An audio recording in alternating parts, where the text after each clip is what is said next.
गुबैनिलाय हावा सियाखै आंखौलाय नोङो दाबासि बांगाल नङा आंलाय मोसौ जाग्रा बर' हौवा आंलाय नाफाम जाग्रा औवा गुबैनिलाय हावासि गोदान देमसि बैसागु मेथाइनि मिउजिक भिडिअआ नोंथांमोननि गेजेराव फैगासिनो दं। एलएस प्रडाक्शननि इउट्युब चेनेलाव थाबैनो नुनो मोनगोन औवा गुबैनिलाय हावासि मेथाइनि गोदान मिउजिक भिडिअ। देरहासार नार्जारि आरो लकेश्री स्वर्गियारि रोजाबनाय गोदान देमसि बैसागु मेथाइनि मिउजिक भिडिअआ लकेश्री स्वर्गियारि आरो सन्जीब दैमारिया गाहायै फाव खालामदों।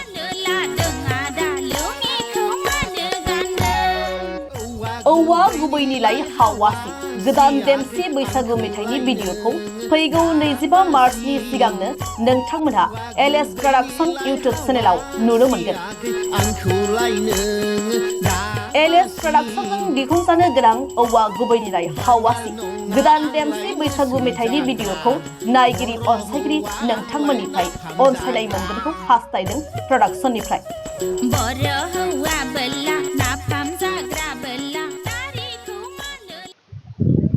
गासैनिसिमबो एडभान्स बैसागोनि आंनिफ्राय गोसो गोरबोनिफ्राय अननाय आरो सिबिनायखौ बावहरग्रोनाय थाबाय।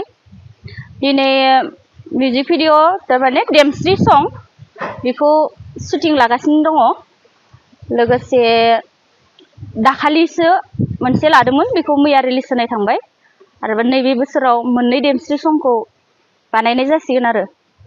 दाखालिनि सोर लादोंमोन? दाखालिनियाव मेन्डेला सार लोगोसे आं दङमोन आरो नै दिनै जिखौ बानायनो लादों बा बानायगासिनो बेहाय सन्जीब दैमारि बेजों लोगोसे आंनो थाफागोन। जायगाया दा जों लागासिनो दङ बगाजुलियाव। मा गामि बेखौ? 5 नाम्बार सनालिपारायाव।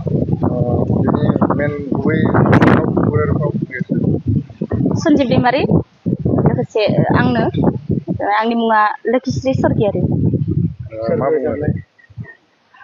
रोजाबनाया देरहासार नार्जारि लोगोसे दा मा होनो आंनो जाहैबाय लकेश्री स्वर्गियारि। सुजुगिरियाबो आंनो। मिउजिकआ लैथोमा बसुमतारि। मा खावलायो दा फैबाय थानाय नोंथाङा दा शुटिं लाबाय थादों बेखौ? आं बेखौनो खावलायनो सानोदि आंखौ अननानै गासिबो जुदि नायगिरि नोंथांमोनहा बा आंनि जिखिनि साबस्क्राइबार बिथांमोन दङ बिथांमोनहा नायनानै आंनि बे मिउजिक भिडिअखौ अनसायगोन। लोगोसे जाय साबस्क्राइब खालामालासिनो दङ एलएस प्रडाक्शनखौ बिथांमोनखौ साबस्क्राइब खालामगोन होननानै आंहा मिजिंथिनाय थाबाय आरो। माला हगारगोन? नैबेखौ आङो एप्रिलनि 1 तारिखै एगारगोन। दिनै जिखौ शुट लागासिनो दङ बेखौ। दा दिनै नोंथांमोना बैसागु मोनसे फैबाय थानाय बैसागुनि एलबाम मोनसे शुटिं सोलिगासिनो मा बुङो बिथाङा? गिबियावनो आंनि गोसो गोरबोनिफ्राय नोंथांमोननि रादाबनिसिम अननाय आरो सिबिनायखौ बावहरग्रोनाय थाबाय आरो लोगोसे बिटिआरनि गासैबो सावथुन नायगिरि बिथांमोननिसिमबो आंनि गोसो गोरबोनिफ्राय अननाय आरो सिबिनाय थाबाय। दा नै जोङो दा बैसागु सफैबाय नालाय दा गोसोफोराबो गुरलुब रंजानायजों लोगोसे जों बेजोंनो दा नैबे मोनसे मिउजिक भिडिअ लादों बैसागु देमसि मिउजिक भिडिअ। दा बे देमसि मिउजिक भिडिअ जोंहा देरहासार नार्जारि बिथाङा रोजाबदों आरो लोगोसे सासे खनगिरि दंबावो आरो बिथांजोनि मुङानो जाहैबाय लकेश्री स्वर्गियारि। दा बे मेथाइखौ नोंथांमोना थाबैनो नुनो मोनगोन नैबे एलएस प्रडाक्शनाव। बेनि मेन फावखुंगुर आरो फावखुंग्रिया सोर? मेन फावखुंगुर होनोबाथ' आंनो थाहैबाय मुङा सन्जीब दैमारि ओमफ्राय फावखुंग्रि हिसाबै रोजाबगिरि आब' लकेश्री स्वर्गियारिनो दं दा आरो लोगोसे आंजों थाफाजाब दंबावो बिथां नै जगत बर' आरो लोगोसे बयजोंबो मिथिजानाय मुंदांखा डिअपि एबा सेबखांगिरि बिथां अनसु ब्रह्म दङ दाथ' जों जागायदोंसो जिखिनि जागायबोबाय जिखिनि आवगायदों एसे मोजाङैनो जाबोबाय आरो दा जोबजासिम मोजाङैनो जोबगोनखौ आसा थाबाय आरो गासै बड'लेण्डनि नायगिरि बिथांमोनखौ जोंनि नैबे मिउजिक भिडिअखौ अनसायगोन होननानै मिजिंथिनाय थाबाय।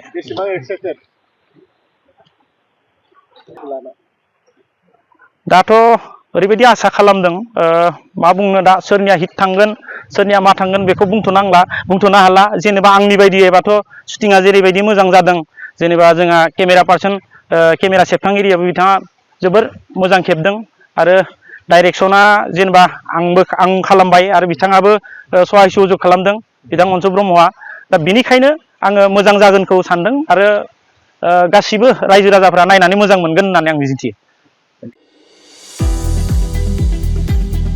कम्पिउटार कोर्स लानो गोसो गुदुं फरायसाफोरनि थाखाय गोजोनथाव खौरां।